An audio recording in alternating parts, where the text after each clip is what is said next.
韓國天王阿 Ring 繼展開荷里活嘅銀色旅途之後，再打開歐洲大陸之門，去到英國倫敦同其他演員包括艾美夏斯、蘇珊沙朗頓、Christina Ricci 以及電影監製 Joel Silver 等出席電影首映禮。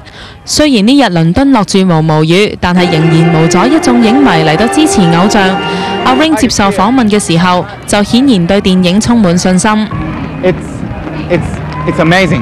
Yeah, I love Speed Racer, and it'll be huge. Yeah, I'm so excited. That's it. 呢套賽車電影採用大量電腦動畫特技，務求令到觀眾有置身其中嘅感覺，享受強勁嘅速度感。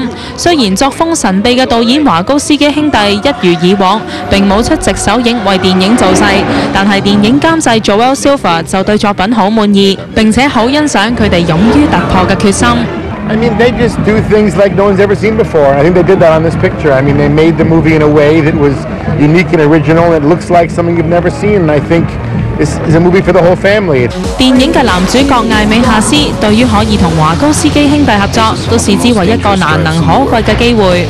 Well, so few of these types of movies are made, these big summer blockbuster kind of movies, and it's even rarer that guys like the Wachowski brothers decide to make them. So a chance to get to be a part of that was just a hugely exciting adventure.